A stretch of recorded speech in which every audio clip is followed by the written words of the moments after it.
the music within myself and to come closer to the spiritual aspects of the music.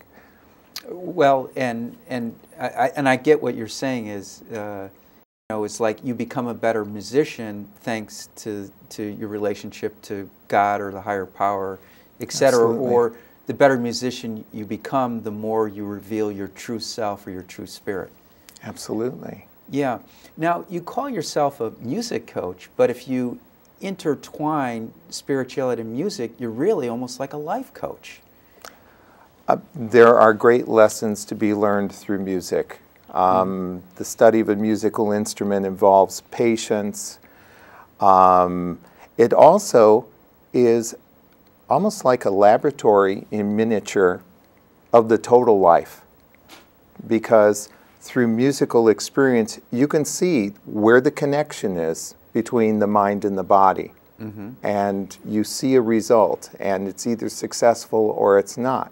So music, in a sense, at least in the intervening moments of making music, is about life mastery. Well, I actually interviewed, not only have studied, but I interviewed neuropsychiatrist Daniel Amen, who's written some wonderful best-selling books. But in one of Dr. Amen's books, he talks about toning, where you make certain sounds as a way to tone the brain and the body. So he uses music as for sound healing, and I know there's more interest and there's some research being done. But why don't you talk a little bit about what you do as a music coach? You know, are you working with children? Are you working with people that are playing like Chicago Symphony Orchestra? Talk a little bit about your experience as a music coach and what you would offer to your students. Well, I've actually worked with people between the ages of 6 years old and 79 years old. So I've got a broad spectrum, and also I have worked with professionals and children with gifted learning disabilities, all levels of people. What's not always realized when, say, a parent brings their child to study with me is that it's a lot more than music. It's about helping that child to become more open-minded, to learn how to become alive again in some cases, because music is about being alive. Well, and it also teaches to express. You know, when you think about music, it's an expression of emotion. It's emotion, it's the energy. So our music, even the types of music I believe we listen to, reflects our inner experience. Let's not talk about rap, though. I have found it very true that, especially with some students, that I have to put an special amount of effort into helping them to break through shyness, things like that. It's been very helpful.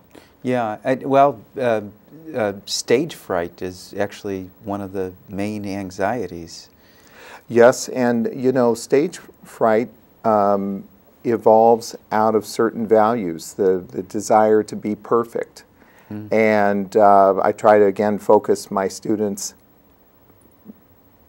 This is about the music. This isn't about yourself. And speaking of what music can help us to do, it can help us to forget about our individual egos. Right. Yeah, because you lose all sense of time if you're really into your musical piece. Absolutely. And you're not worried about what happened yesterday or what's going to happen tomorrow. If you're really into the music, that's all that exists. Absolutely. And we no longer exist. That was one of the interesting investigations I tried to do was, well, after I'd had this musical breakthrough in my life, I had a contact with a musical guide and mentor in Israel, and I had this transcendent experience. And later on, I tried to say, well, what happened? And I realized I no longer was there. Something larger was there. Yeah, and you hear writers say that. I didn't write that, you know. It just somebody else wrote it, and I just happened to be the channel. And I think the same is true for music. So, well, let me ask you this question. Sure. How is that your knowledge and professional training took you further away from your musical art? Well, we had spoken briefly earlier about that. It was really, I began music quite inspired, but as I became more serious, went off to college and the university experience, I found that the compartmentalization of my training actually took me further away from the music. What do you mean compartmental training? Well, when you study at the university level, you study music history, music theory, applied lessons, and some sort of performance ensemble. And it's rare in music history courses for them to say, well, now this is how your knowledge of this composer is going to impact on your performance of the piece, or how the music theory. And private lessons are oftentimes about the mechanics and the technical aspect of playing. Sure. So it kind of works you away from Where did you study music at? Are you sure you want me to say? Well, I studied at Indiana University and Northwestern University. Is Northwestern for your master's degree? That was for my master's and for my doctorate. Oh, you have a doctorate? I began my doctorate there, yes. Did you complete it? No, but I have a graduate certificate in performance too. Okay. So. All right. And so you were talking about the compartmentalized training and how you got away from that. So how is your training now different with your musical coaching compared to with the way you learned? Well, very different. As I said, when I was in Israel, Providence led me to a healer and a musical guide and a woman who became my mentor. And through doing embodiment and a number of different exercises, I soared into the music. I reconnected with my original love for music. Now, when you say exercise, were these musical exercises, or? It was really, it was about portraying the music, finding some sort of key to sort of take me into the sounds. How much? How many hours a day do you play music or write music each day? Well, it really varies. I play along with my students, so I'm oftentimes playing at least 4 hours a day. So